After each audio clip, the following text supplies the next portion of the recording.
Podcaster, author, client, and stylist advocate, future dentist? Crystal Green is a stylist that was literally at a crossroads and had to choose a path to take her future seriously. Sound familiar? Listen to our total girl chat, complete with giggles, fun, inspiration. It was the best episode probably so far that I've had, and I literally loved chatting with Crystal. And I know you're going to love listening to this episode full of twists and turns. Let's get to it.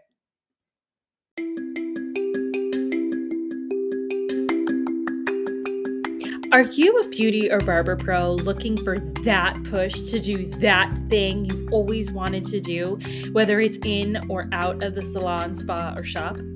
Are you tired of not feeling good enough, smart enough, skilled enough? Are you tired of not getting a handle on your mental health, boundaries, and insecurities? I'm Christine Sherwood, the BeautyPro coach, an internationally certified coach, a salon and spa owner, and your personal Jiminy Cricket.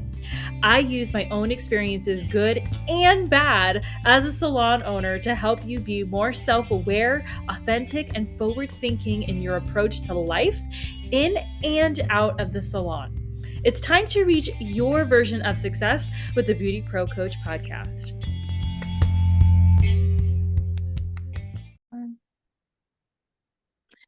Hello. I am Christine, your host, the BeautyPro coach, and you are here on the BeautyPro podcast. And my guest today is Miss Crystal Green, your hair mentor. Hello, how are you? Hi, I'm so excited to be here. I like how you said the dot in there. I always say just your hair mentor, and I forget there's a dot between each of them. Your hair mentor. Well, I had to because the last time we spoke, what a train wreck that was. It was a terrible day. I was having a moment. It was thundering and lightning. My dog was going crazy. I'm happy we're here. Yeah. It's Wasn't it like a hurricane or something? I mean, it was like crazy. Yeah. probably. As a Floridian, I have not been holding myself together this season. It's an embarrassment. I can only imagine. I lived in Austin, Texas for almost 5 years, and we would get intense thunderstorms there. I come from Northern California originally, which I thought I was like, ooh, thunderstorms, cool. No, the Northern California thunderstorms are like these tame little dribble jabble, like you get like one little rumble of thunder. I moved to Texas and I'm like, holy crap, it's like shaking the cabinets and the dishes and like I can only imagine in Florida, it's probably way more intense. It's crazy, especially during the summer and in September, October.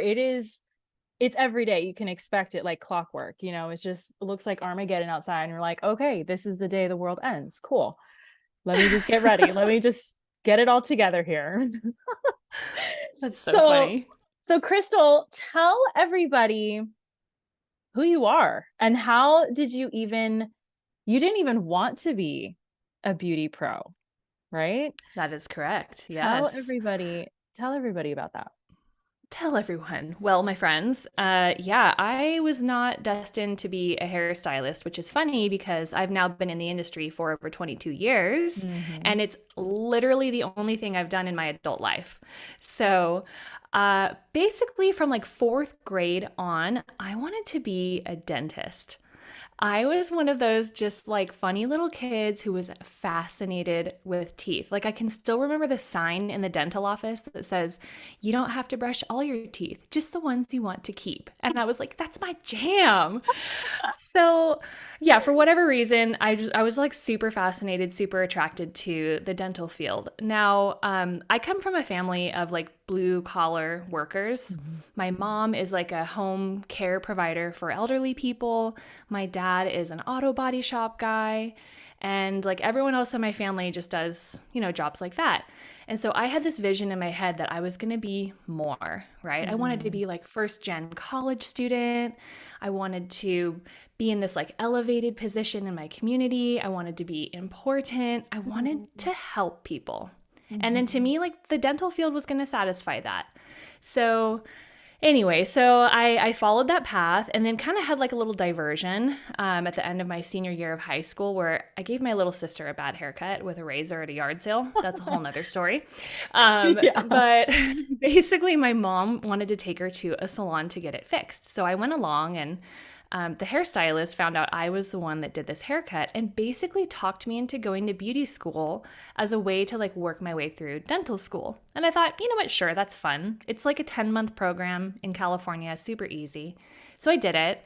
And then I want to say it was like 6 months into my working career as a hairstylist and going to school for dental stuff, I kind of had this like aha moment where I realized I didn't want to be a dentist anymore. And I finally started to understand how beautiful the position is as a hairstylist because I didn't take it seriously. I was like, it's this like fun thing people just do on the side, right? Kind of like the stigmas that come along with the industry. I was totally one of those people that thought that. I was like, this isn't like a real job. It's not hard. You know, like smart people don't go to beauty school. I had all of these limiting beliefs in my head. And then I had this one day where this client I didn't even know sat in my chair and she gave this like audible sigh of relief when she sat down. She's like, oh, I'm so happy to be here. And this was like me coming from the dental office that morning where everyone comes in just like, I hate this. Get me in and out as fast as you can. I don't care if you're a good dentist. I don't want to be here. And I was like, dude, I want to do something where not only am I helping people, but I make people feel good.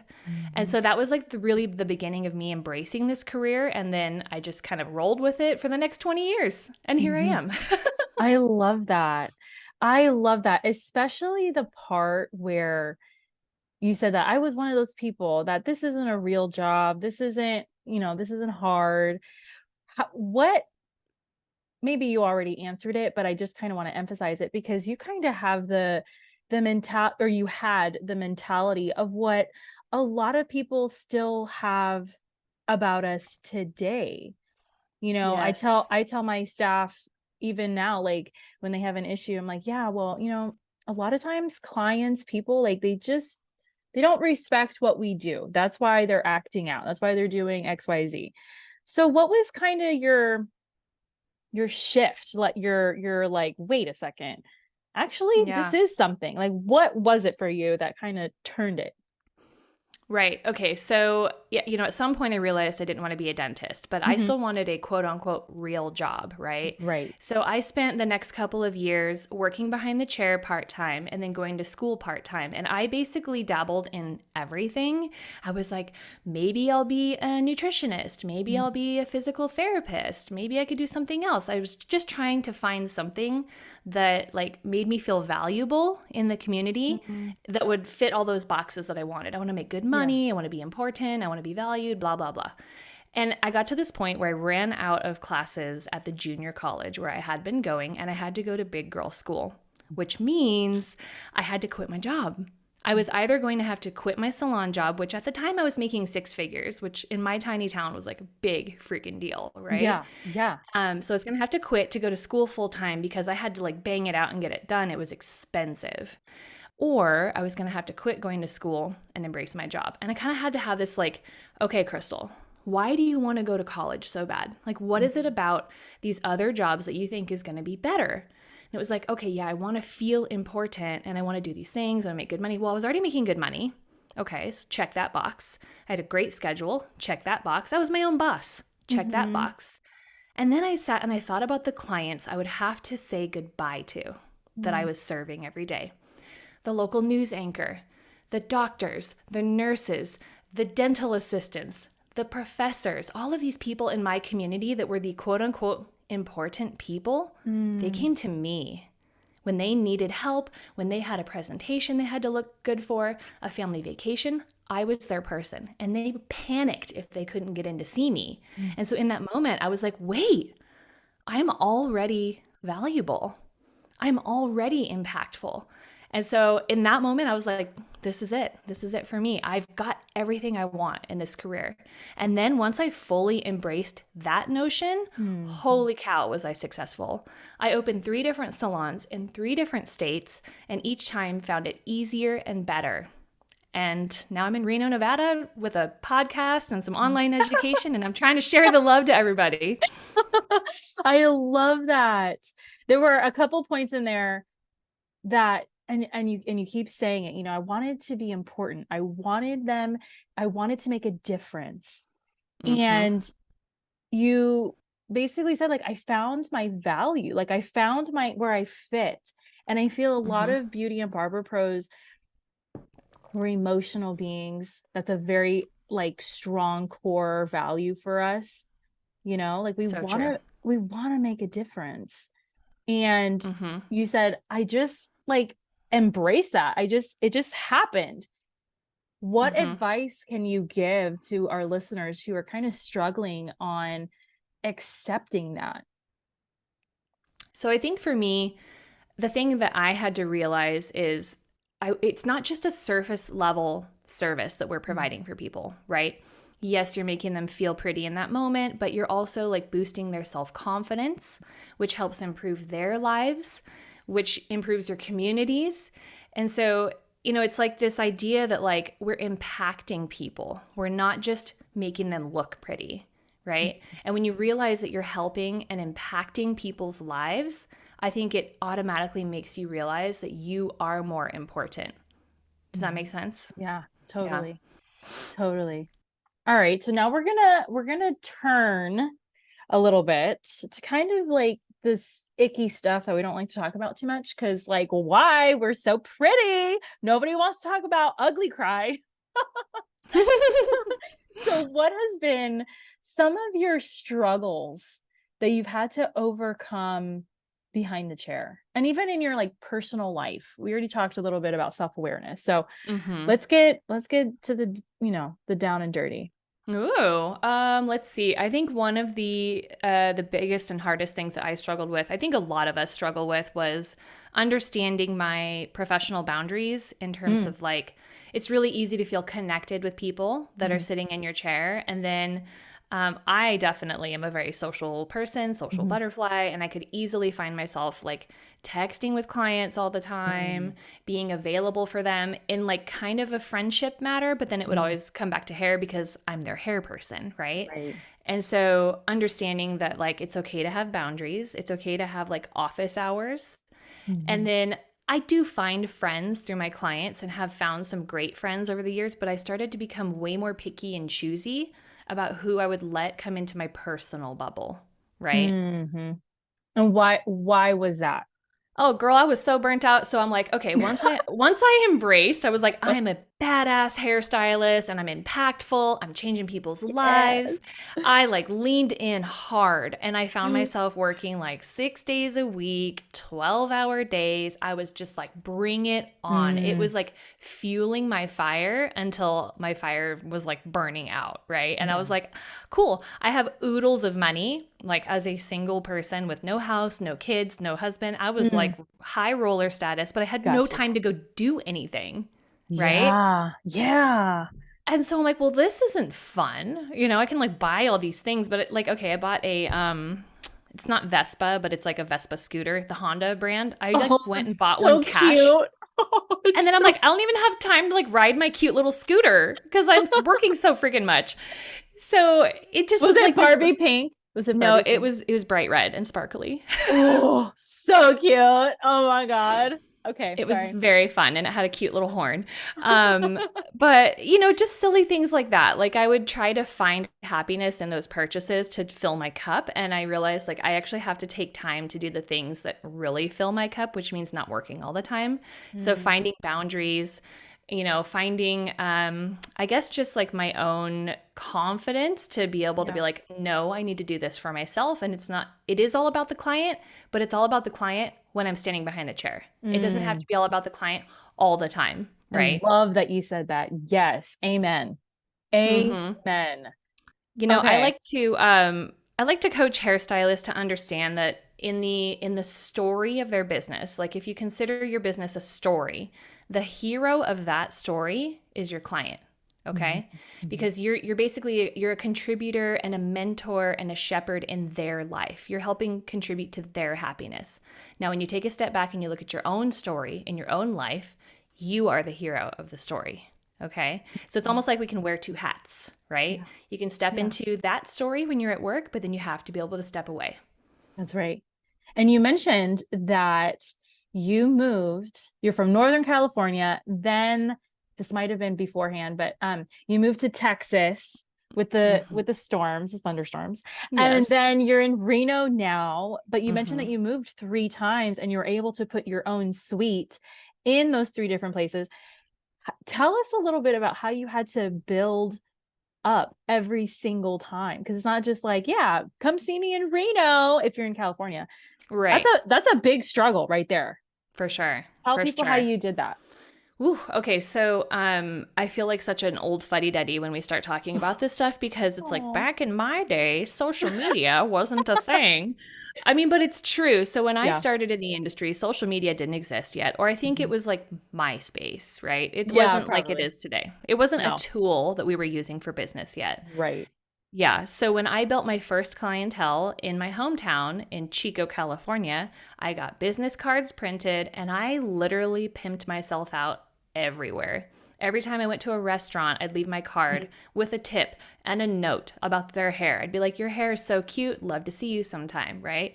Like I just found a way to insert in every single human interaction that I had Mm-hmm.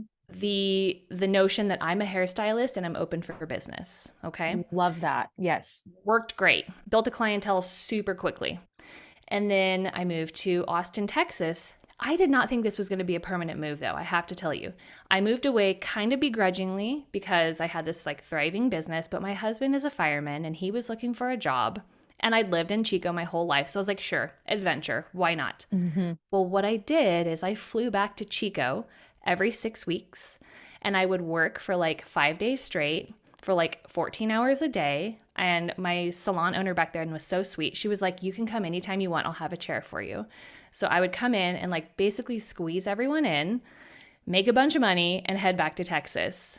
And then what ended up happening is I met a community in Texas of all these people that found out I was a hairstylist. And I kind of accidentally started a mobile salon business because they're like, "Well, I want you to do my hair." And I was like, "Well, I don't have a salon here." And so I created a business of like traveling to them to do their hair. Okay. And then I got pregnant and I couldn't travel anymore to California. So I gave that up. And so then all of a sudden I had this like thriving clientele in Texas. And it was kind of the same thing. It was like everywhere I went, I just like couldn't help but tell people that I did hair, right? Even though I wasn't trying to build a business, it was just like such a natural thing for me to do. Then I moved to Nevada. And I'm like, we're planting roots, we're staying here, we're raising our kids. So I go and I print my business cards, and I'm thinking I'm gonna do the same thing I've always done. Mm-hmm. And there was this really cute girl at the bank one day, and I was like, I'm gonna get her as a client. So I'm like chatting with her about her hair, and I slyly, give her my card, which has my phone number and my address of the salon, like usual. Mm-hmm. And she goes, "What's your handle?" I'm like, "I'm sorry, my what?" She goes, "Your handle." Oh I'm like, no. "What's that?" She goes, "On Instagram?" I was like, "Oh yeah, I don't do Instagram, sorry." And I could literally see this is in 2017, okay? I could see the look on her face as she's like sliding my card to the trash can. Like she's like, "Cute." And so I walk out of there and I'm like, "Shit. I have to learn how to use social media now? What the hell?" And that was the first time I'd ever been like slapped in the face like, "Hey dummy, you got to do something different." So I was like, God, so I had to like learn how to use social media to then have Oh. posts to then it's like, fact checking for people to go verify that you're actually a hairstylist and you know what you're talking about. I used to have this like cute little photo album of pictures that I'd done in the past. So I got the idea of like having a virtual magazine, but I was like, I didn't know that had to be a thing. That was a huge hurdle. Oh, Mm. yeah. But let me Yeah, tell like you, I'm just taking it in myself. Like, yeah, oh, I remember when all this social media stuff was starting to become a thing. And then I mean, it changed our lives, really. completely. Yeah. But I will say, like, once I understood how to use it and I had an Mhm. Instagram, like step one, get an Instagram account, post some hair pictures, then it became easy because I just literally did the same thing where I went around and I just talked to people. I did get some people that would like cold call me from Instagram because I would like Mhm. geotag things, but Yeah. really and truly, it was just a matter of like getting yourself out there, saying something about doing hair. I wouldn't walk up to people and be like, I want to do your hair. I would like find a way to cleverly insert into the conversation that I'm a hairstylist, right? Thank you. Yes, I get asked this all the time on Instagram by clients, coaching clients, and they always come to me and they say, "How do I need help with marketing? I need to get more clients." That's always the thing, and I'm always like, "Okay, what are you doing?" And you just said it. You just got to throw yourself at it pretty much. Like if Mm-hmm. you love what you do, just do it.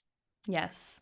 I mean, here's the thing. I really consider myself like a people person and like I'm like a customer expert. Like that is my jam. Social media was not my expertise, right? Like I do it, but it's not great. If you go look at my social media, your .hair.mentor, you're like, okay, she posts occasionally. It's nothing special.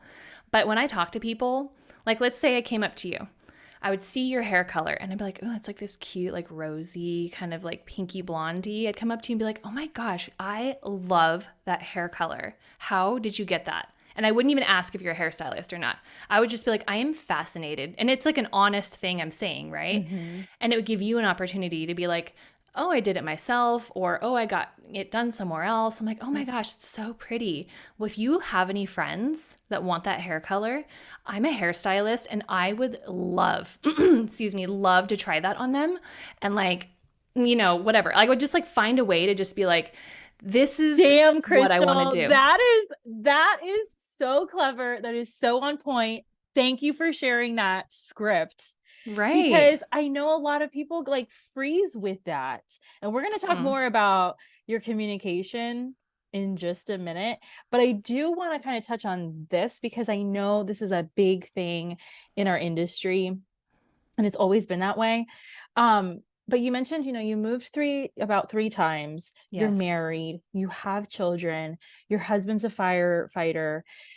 That in and of itself has its own struggles. Mm-hmm. How has your relationship, it's a very intimate personal question, so bear Hit with it, me. girl. I'm here.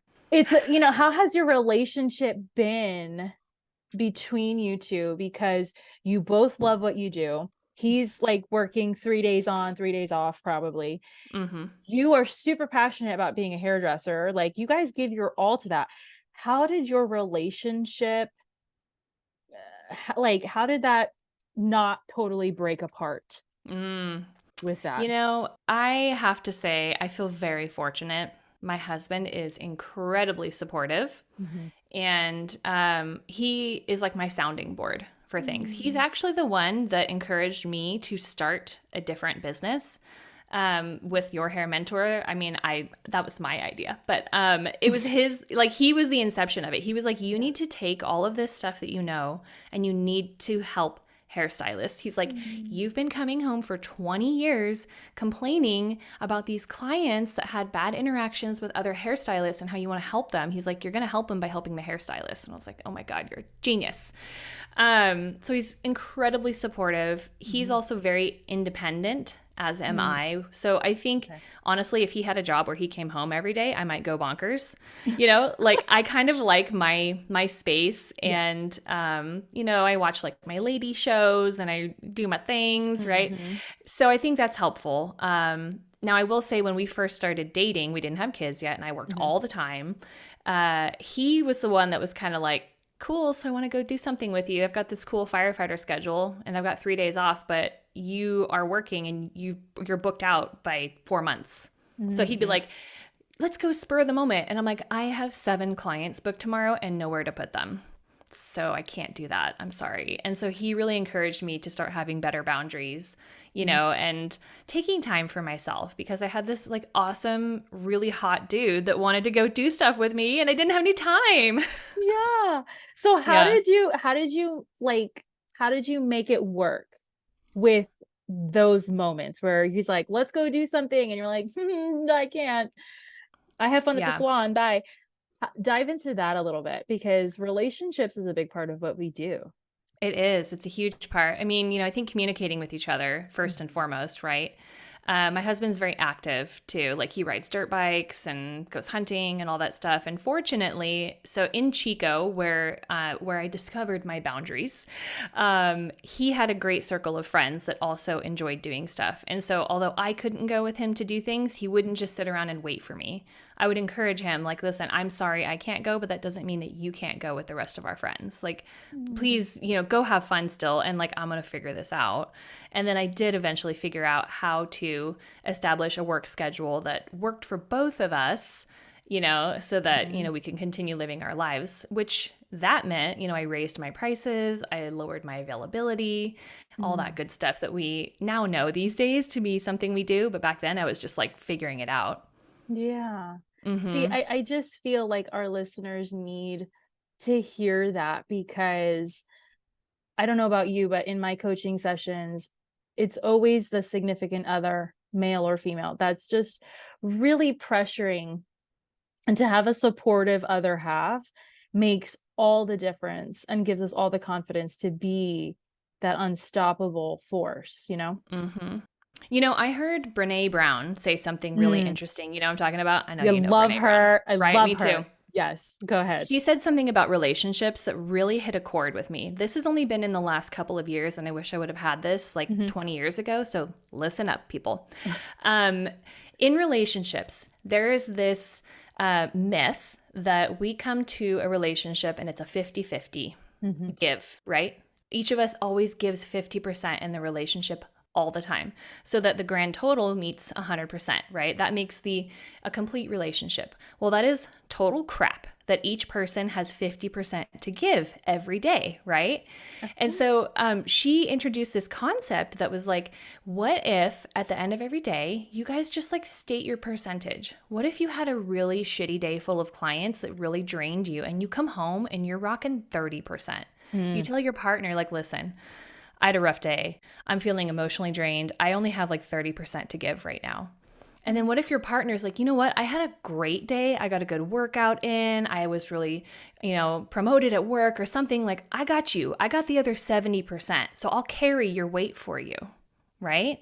Yeah. And then what happens if at the end of the day, you both had a crappy day and together you only make up 60%?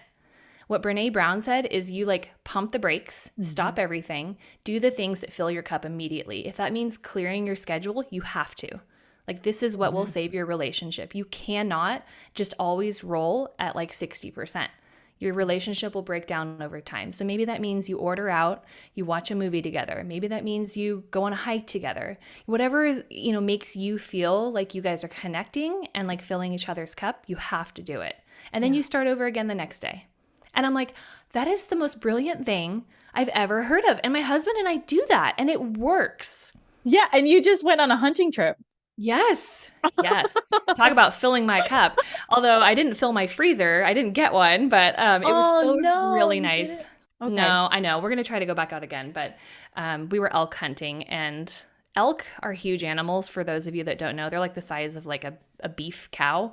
And these particular elk were up at 10,000 feet elevation, and it was just my husband and I. And I'm like, honey, I love you, but even if I could hike my ass up there, there's no way that I'm going to be able to put that meat on my back and hike it down. Like, I love that you think I'm not strong, but I'm just not, And so yeah, if it was like, I don't know, 300 yards down the way, I could do it back and forth a bunch of times. But I was like, yeah, I'm not a billy goat. I can't do that. It's so funny. No. That's so funny. Okay, so let's get down to what you do besides your clients behind the chair. Right. Okay. I've heard you say that you've mentored clients, but then you've mentored stylists, but then now you are even like mentoring a group of us in the Telegram podcasting group. So like, where do you fit? Let's get in there. Who are you with this? Who am I? That's a great question that we're all trying to figure out in life, right? Yeah. I think at the end of the day, when it comes to what I'm doing in my business, I consider myself to be a client advocate. Now, what I mean by that is this whole business of, online entrepreneurship for me came from this idea that I wanted to help clients be successful in their stylist chairs. I wanted to empower them with communication tools and like a general understanding so that they could better effectively say what they wanted from their hairstylist. So I still want there to be happy clients, but I understood at some point you have to empower the stylist to then serve the client, right? So as a client advocate, I teach and I communicate how to serve your clients in the salon, right? I teach the hairstylist how to have really good communication skills and customer service because hair skills are great. They're fantastic, right? Let's say you go learn this beautiful new balayage. If you don't understand how to extrapolate from your client exactly what they want, it doesn't matter if you can slay a balayage. Maybe they don't want a balayage, right? You need to be able to figure out what your client wants, what your client needs, what their fears are, what their boundaries are, so then you can create your art within those boundaries. And so currently, with all that being said, I'm working on some online courses to help stylists learn how to serve their customers better. And I have a podcast that has really turned into me figuring out people's stories of success and having good communication skills with those people on my podcast. But just like we're doing here, it's like hearing stories from people that are successful and what they did to get there, which in itself is a communication piece. And so I'm like the communication aficionado, I guess. I love it. I love it. So how would you say that psychology and communication and even body language play into what we do every day? And how do you teach those points? Because not a lot of beauty and barber pros want to even know that stuff. Right. And I don't think you have to. So I had a really great conversation with my husband the other night about this. So he's a fireman, like I've mentioned. Well, he serves people too, right? So he has to have a bit of customer service in his pocket as well. And he was telling me over the years, he's learned within 30 seconds of showing up to a scene, a 911 scene, right? And people call 911 for all sorts of things. It's like literally everything from like a nosebleed to like someone died, right? Like there's everything in between, okay? Sometimes it's not a real emergency. Someone's having a panic attack, whatever.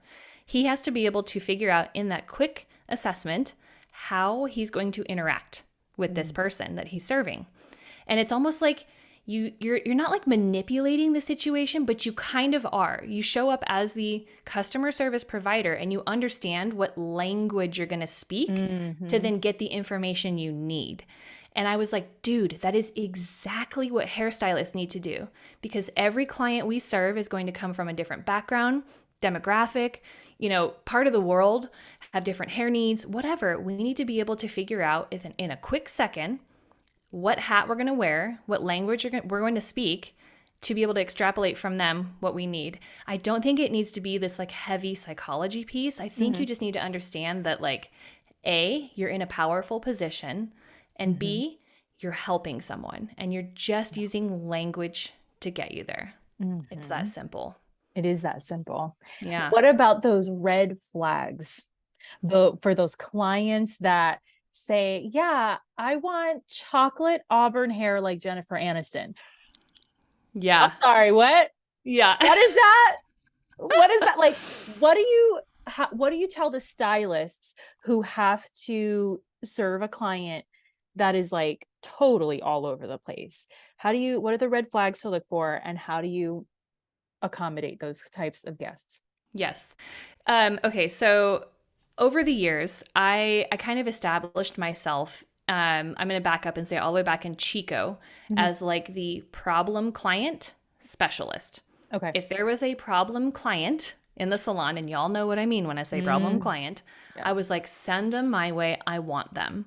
Right? It almost was like a game for me to then figure out how to communicate with that person. Because to me, I'm like, listen, right? I'm like, we're all just people. No one's perfect. There are some crazy people in the world for sure. And like crazy people still need to get their hair done. And so I was like, let me figure out how to kind of manipulate this situation with said crazy person to figure out what would make them happy. And sometimes it's just listening, but I teach hairstylists, there are all these tools that we have in our toolbox to communicate with. I'm doing some of them right now, right? Mhm. I'm using my hands, I'm gesturing with things. So, like, body language is really huge when we're talking to our clients, both our body language, right? When we're talking about movement in hair, Mhm. or our clients' body language when they're pointing to landmarks on their head. Oh, I want my bangs to sit here, right? We can like watch the way that they move to kind of figure out what they're going to want. We Mhm. have visual aids like inspiration photos. I'm like, oh my God, how did we do hair without inspo photos before?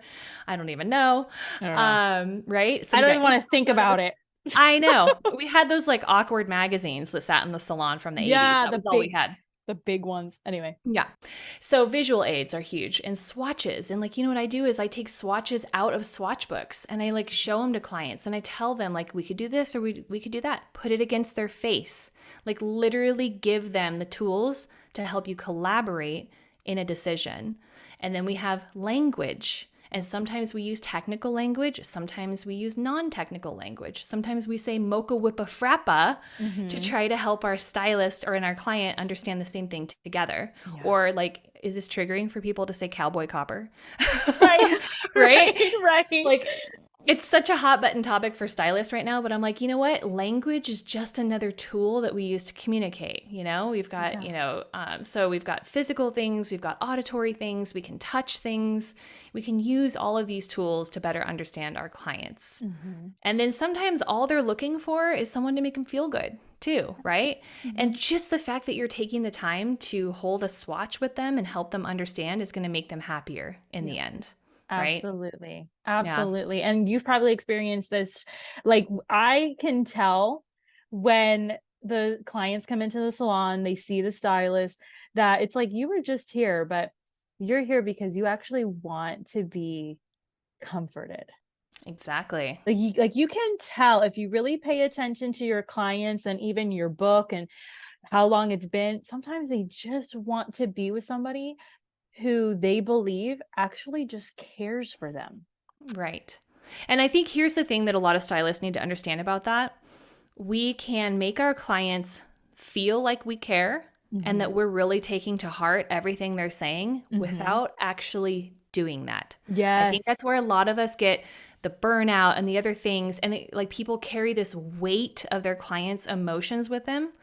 The way I see it is I listen to someone and I think, man, you must be having a rough time, honey. Let's make your hair feel really good right now because that is Oh, my zone of genius, right? I'm not a yes. therapist. I'm not here to give advice on anything else.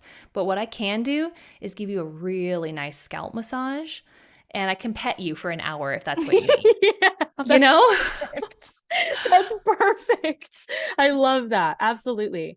Okay, so tell Yeah. everybody what you are doing for stylists, for the Okay. Beauty and Barber Pro community. Like, what is going on there? Girl, I got big plans for the future, but as it stands right now, I do one-on-one coaching and, would love to see anyone for that. And then I just released my new mini course called the Efficient Consultation Formula, which I am so excited about because really the consultation is what sets the tone for every appointment, right? Mhm. It is like the gateway for communication. And so I think of consultations as conversations. And so this Mhm. is my very efficient, tidy little formula that I wrapped up into a mini course. And I do have a special for your listeners if you're interested. I'm offering a 20% off purchase on the mini course, and there's a coupon code for that. It's BPP20. I And love so if it. your listeners go ahead and put that in, I will give them 20% off their purchase today. And then I actually do have a book that I published last year as well that's for sale on Amazon called Salon Genius. That's right. You Yeah, do. yeah. It kind of fits in with the communication thing. I had this like in a dream where I realized this whole idea that Those are the hairstylist. best books. Yes, Those are right. the I woke best. up just like, bam, I got to do this. Yes. It is about the three hairstylist archetypes. And what I mean by that is there are very distinct personalities within our industry that fit into different paths they can follow that will better serve them. And so I go into more depth in that in the book. It's called Salon Genius if your listeners want to check it out.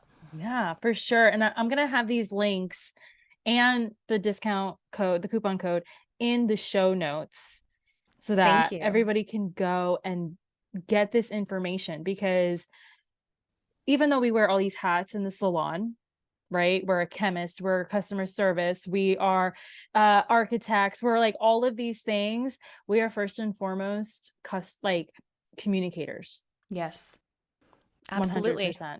And I we need know. to know, like, this is basic stuff, but a lot of times it's the basic, easy things that we totally take for granted and we brush it off and we're like, I don't need that. Meanwhile, they're doing redos like every other day. Exactly. And you're wasting time, you're wasting energy, and you're not growing your business. Yeah. Yep. I'm a huge, Okay. huge fan of communication. So here are some, I'm just going to go through some fun, I think that they're fun little questions. Cool. And yeah, just to share. So with communication, what insults have you ever gotten that you're actually super proud of? Oh, what insults? Like from clients or Anything, anything. oh my gosh. I don't know. Okay, well, okay. The only thing that comes to mind, like immediately, has nothing to do with work. Okay. It's from this old friend of mine who was kind of an emotional wreck of a human at the time. She was going through a hard time, but she told me that I was devoid of all emotions because I wouldn't like ugly cry with her about stuff.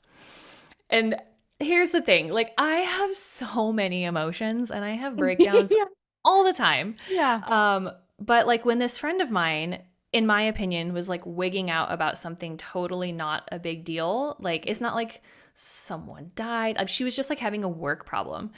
And I kind of went into like stylist crystal mode where I was like, let me serve you. And in that moment, it was like, let me just open a bottle of wine for you, right? Like, I'm not going to take on your emotions, but I'll be here to support you. And because I didn't take on emotions, I was devoid of all emotion. So it really bothered me for a long time and I was super Yeah. insulted. And then I was like, you know what? Actually, I think that's just like a skill that I've learned as a hairstylist is to not get involved in other people's shit. Yeah. Your facial expression. Yeah. There you have emotion. You just showed it. Yeah. Yeah. I get it. I get that. Okay, who are the three most influential people for you in the industry Oh. or not? It doesn't matter. Okay. I think one thing that I have learned as a digital entrepreneur Mhm. is that I can look to hairstylists for inspiration behind the chair, but inspiration in like life and other businesses comes from other industries.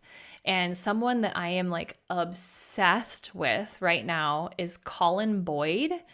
He is, I know it's super random. He's, what's his thing? He calls it, I teach people how to sell from stage, which sounds like a used car salesman. And you're like, why Yeah. the hell are you listening to this guy? Yeah. He's like got this buttery Australian voice. And Oh, so I'm he's, sold. I know, right? I'm I'm like a done. Yep. sucker Love for a it. good, Australian accent. But he's like very soft in the way that he talks about things and like the way he thinks about business and life and I don't know, wording things is really fascinating to me. So I love everything he does. I absorb everything he puts out for sure. Mm-hmm. And then another one is Brene Brown. Love her and all of her stuff. I like listening to her in audiobooks personally because Oh, she does her own readings in her books and she's just okay. magical to listen to. Oh, I love that. Okay. And then this other book, it's funny, it's another Australian that I'm loving right now is what is her name?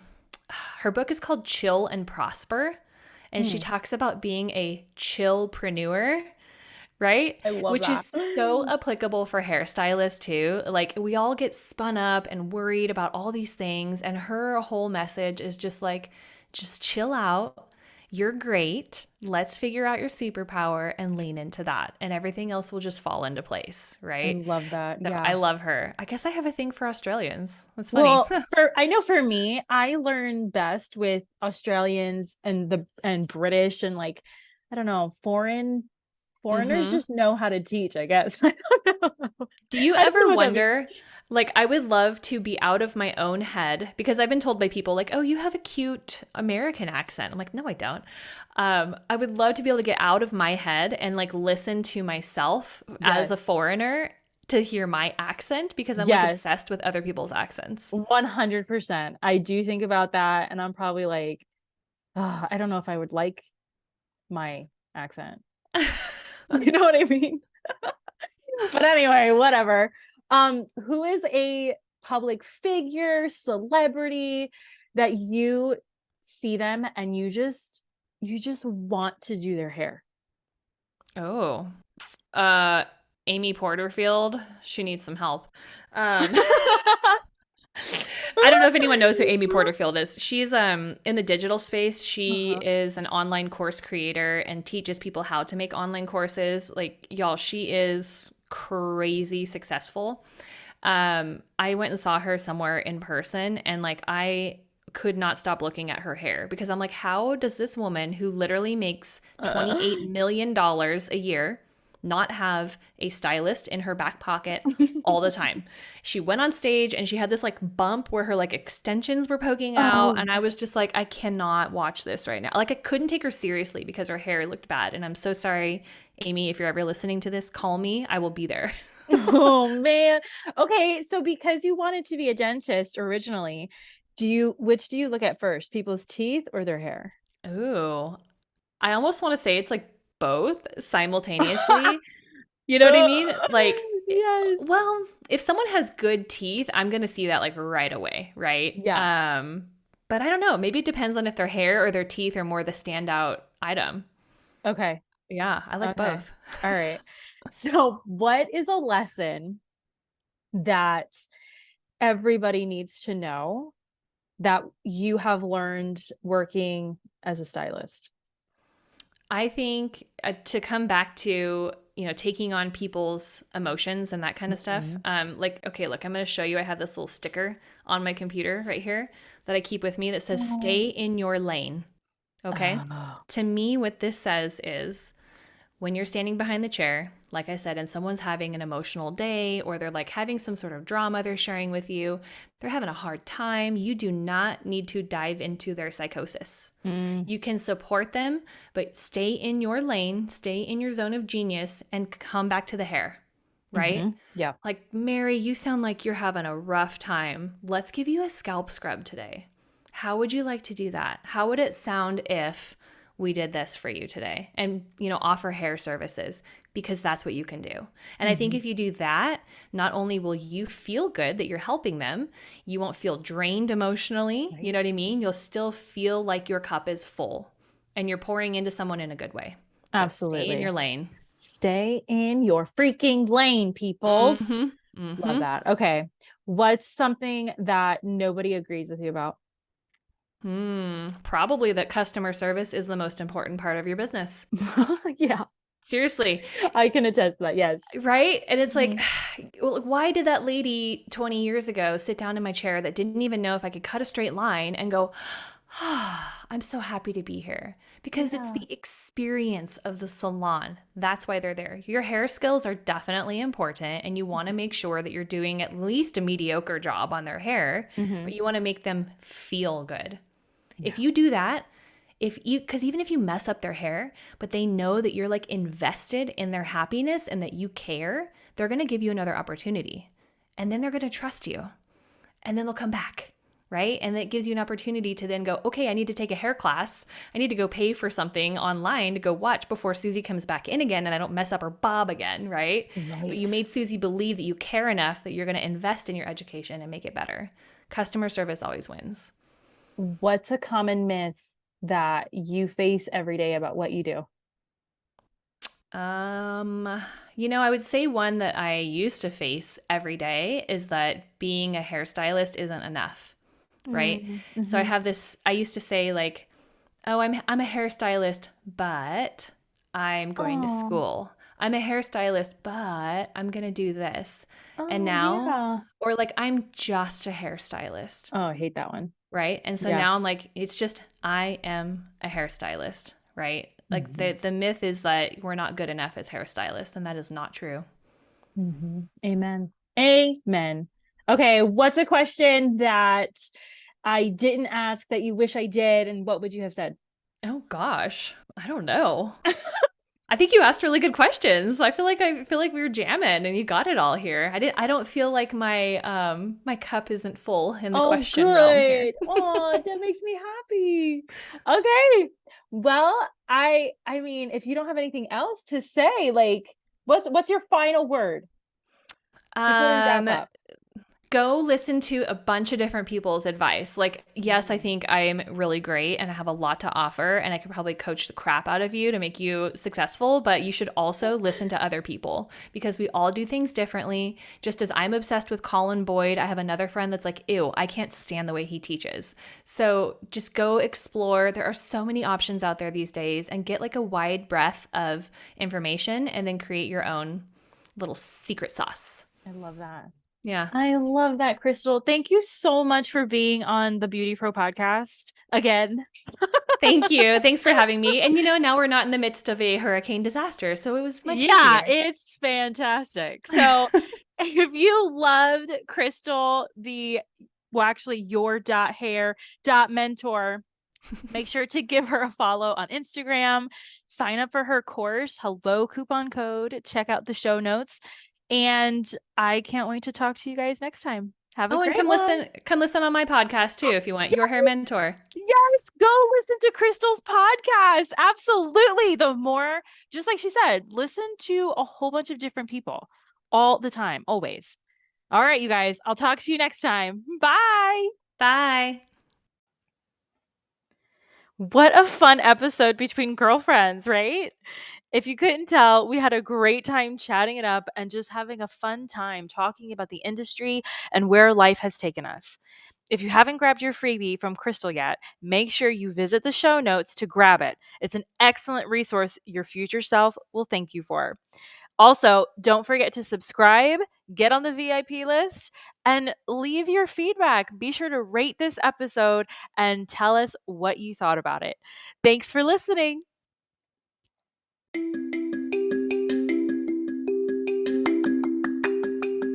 If you loved this episode, subscribe to the Beauty Pro podcast on Spotify and Apple Podcasts so you never miss an episode. Don't forget to leave your reviews, stars, feedback so I can continue bringing the content you deserve and want most. Your feedback fuels this podcast. The more you give, the more you get back. You can follow me at The Beauty Pro Coach on Instagram and Facebook. Want to contact me directly? Email me at befree@goldentruthcoaching.com.